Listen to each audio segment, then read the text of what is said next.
आज की इस क्लास के अंतर्गत देखिए, आज हम प्रश्नावली 3.3 की दूसरे सवाल का 5वां सवाल देखेंगे। इसके पहले हम दूसरे सवाल के 4 सवाल कर चुके हैं। आपने नहीं देखे तो आप चैनल पर जाकर चेकआउट कर सकते हैं। ठीक है, ये आपकी प्रश्नावली का आखिरी सवाल रहेगा। इसके पहले मैं आपको पहले सवाल के 4 सवाल बता चुकी हूँ और दूसरे सवाल के भी 4 सवाल आपको बता चुकी हूँ। एक सेपरेट प्लेलिस्ट आपको चैनल पर जाकर मिल जाएगी, वहाँ से आप एक एक प्रश्न को अच्छे से कंप्लीट कर सकते हैं, क्योंकि मैंने आपको एक एक वीडियो में केवल एक एक ही प्रश्न बताया है। किसी भी तरह का आपको प्रश्न में डाउट हो तो आप बिन झिझक कमेंट कर सकते हैं। ठीक है, तो चलिए आइए हम क्वेश्चन नंबर 5 पढ़ते हैं कि किराए पर पुस्तकें देने वाले किसी पुस्तकालय का प्रथम 3 दिनों का एक नियत किराया है। देखिए, जो पुस्तकें किराए पे दे रहे हैं उसने प्रथम 3 दिनों का एक नियत किराया रखा है। ठीक है, जैसे कि 5 दिन है। ठीक है, 5 दिनों में जो 3 दिन है, ठीक है, उसका एक नियत किराया उसने रखा है और बाकी के हमें और एक्स्ट्रा पैसे देने पड़ेंगे। ठीक है, उसके बाद प्रत्येक अतिरिक्त दिन का अलग किराया है। सरिता ने 7 दिनों तक एक पुस्तक रखने के लिए 27 रुपये अदा किए, जबकि सुशी ने एक पुस्तक 5 दिनों तक रखने के लिए 21 रुपये अदा किए। नियत किराया तथा प्रत्येक अतिरिक्त दिन का किराया ज्ञात कीजिए। ठीक है, थोड़ा सा इसको हम समझते हैं यहाँ पर। ठीक है, जैसे कि यहाँ पर उसने बोला, देखिए कोई भी जो व्यक्ति जो पुस्तक दे रहा है, ठीक है, पुस्तक वो दे रहा है, तो उसने 3 दिनों का एक नियत किराया रखा है। ठीक है, जैसे कि अभी हमने पढ़ा कि जो सरिता नाम की लड़की, उसने 7 दिनों तक एक पुस्तक रखी। ठीक है, कितने दिनों तक? 7 दिनों तक। 7 दिनों तक, तो 7 दिनों में उसने 3 दिन का एक नियत किराया वो अलग से लेगा। ठीक है, कितने? 3 दिनों का। और बचा कितना? 7 में से 3 जाए, कितने बचे दिन? 4 दिन। तो इस 4 दिन का वहाँ अलग किराया लेगा। ठीक है, इसी तरह से देखिए, जो सुशी नाम की जो लड़की, उसने 5 दिनों तक पुस्तक रखी। ठीक है, कितने दिनों तक? 5 दिनों तक। कंडीशन क्या है? 3 दिन। अब 3 दिन में से, ठीक है, 5 दिन में से 3 दिन घटा दीजिए, कितने बचेंगे? 2 दिन। तो देखिए आपके समीकरण इस तरह से बनेंगे कि नियत किराया तो 1 से प्लस कितने दिन बचे? अब एक नियत, उसने 3 दिनों का तो फिक्स रेट ले रखा है, लेकिन उसको घटा के कितने बचे? 4। तो यहाँ 4y लिखेंगे, कितने रुपए देती हो? 27 रुपये। इसको हम समीकरण नंबर 1 नाम देंगे। इसी तरह से सुशी नाम की लड़की प्लस 5 दिन है, जिसमें से हम 3 दिन घटा दिए, कितने बचे? 2। यहाँ पे 2 आ जाए, कितने रुपये अदा करती हो? वह 21 रुपये। तो इसको हम समीकरण नंबर 2 नाम देंगे। ठीक है, तो चलिए अब हम सवाल की ओर आगे बढ़ते हैं। यह आपकी प्रश्नावली का आखिरी सवाल है, 5वां सवाल दूसरे का। ठीक है, यहाँ पे हम माना कि नियत किराया x रुपये, क्योंकि किराया रुपये में चलता है। ठीक है, और प्रतिदिन का किराया y रुपये। ठीक है, प्रश्नानुसार। चलिए अब हम प्रश्न को पढ़ते हैं और सवाल को हल करते हैं। तो देखिए, किराए पर पुस्तकें देने वाले किसी पुस्तकालय का प्रथम 3 दिनों का एक नियत किराया है तथा उसके बाद प्रत्येक अतिरिक्त दिन का किराया अलग है। तो सरिता ने 7 दिनों तक एक पुस्तक रखने के लिए 27 रुपये अदा किए। ठीक है, तो यहाँ पे हम लिखेंगे x प्लस 7 में से 3 घटाएंगे तो कितने में? 4 हुआ है, इक्वल कितने रुपए देती है वह? 27 रुपये। इसको हम समीकरण नंबर 1 नाम देंगे। ठीक है, आगे, जबकि सुशी ने एक पुस्तक 5 दिनों तक रखने के लिए 21 रुपये अदा किए।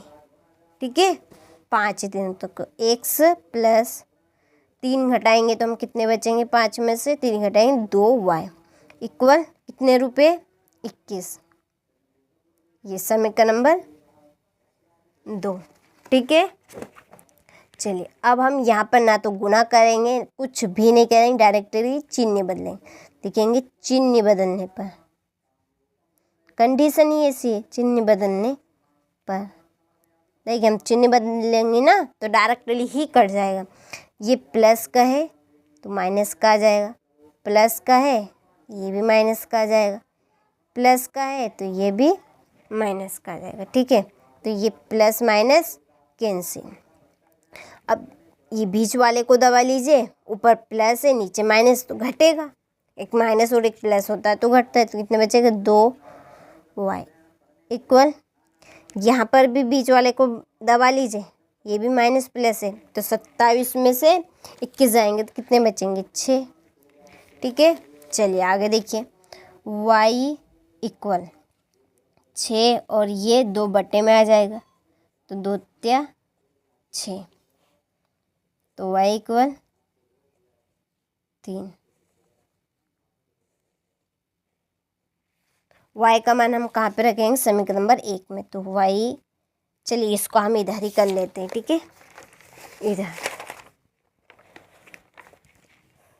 y का मान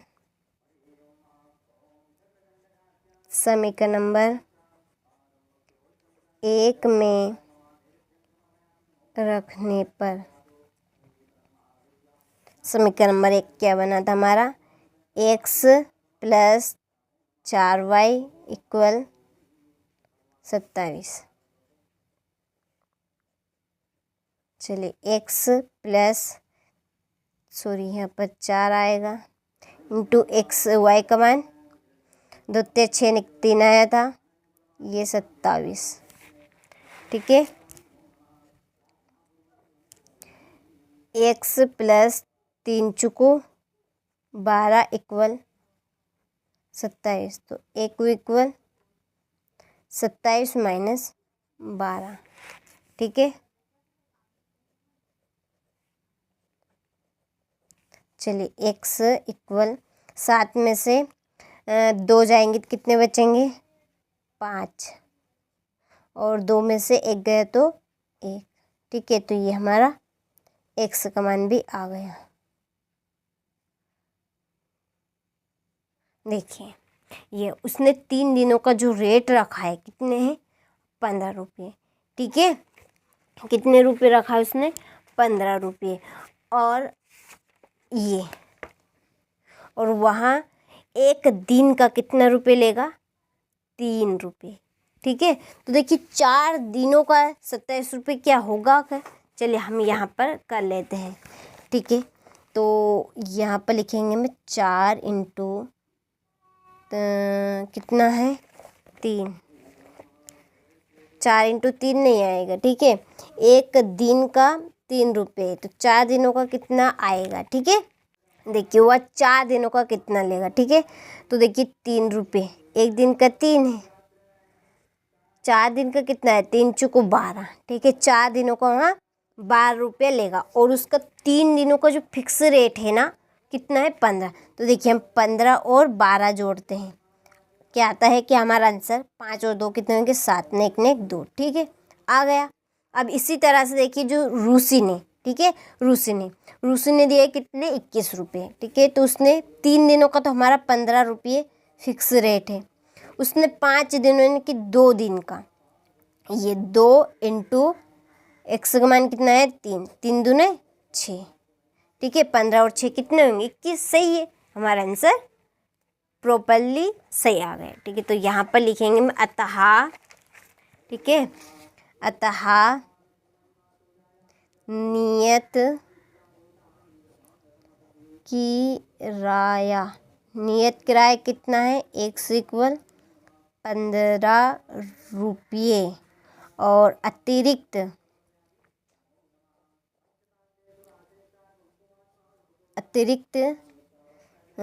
दिन का किराया, या ये जो हमने यहाँ पे लिखा है ना प्रत्येक दिन का किराया, ये लिख सकते हैं यहाँ पर।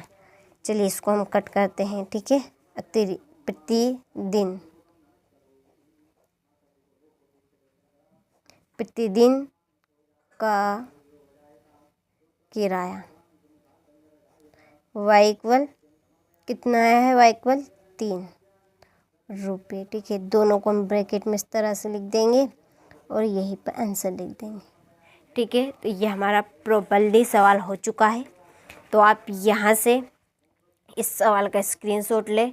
ठीक है, और सवाल में आपको किसी भी तरह की प्रॉब्लम हो तो आप मुझे बिन झिझक कमेंट करके बता सकते हैं। ठीक है, ये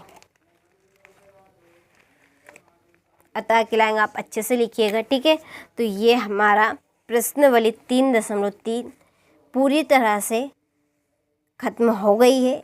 किसी भी तरह का आपको इन सवालों में डाउट हो तो आप मुझे कमेंट करके बता सकते हैं, क्योंकि मैंने आपको हर एक सवाल का एक एक वीडियो बनाया है, एक एक वीडियो अलग अलग प्रश्न का बनाया है। तो आप मुझे हर एक वीडियो में कमेंट कर सकते हैं किसी भी प्रश्न में आपको दिक्कत हो तो। ठीक है, मैंने पहले सवाल के भी 4 वीडियो बनाए हैं और दूसरे सवाल के 5 वीडियो बनाए, क्योंकि एक एक वीडियो मैंने केवल आपको एक एक सवाल ही समझाया है ताकि आपको किसी भी तरह से दिक्कत ना आए। ठीक है, तो चलिए अब आपसे मिलते हैं अगले पार्ट की अगली प्रश्नवाली के साथ। ये हमारा 3 पार्ट पूरी तरह से ख़त्म हो गया है। प्रश्नवाली 1.1 भी बता दिए, 2 भी बता दिए, 3 भी हमारी पूरी तरह से समाप्त हो गई है। ठीक है, चलिए तो अब मिलते हैं आपसे अगली वीडियो में।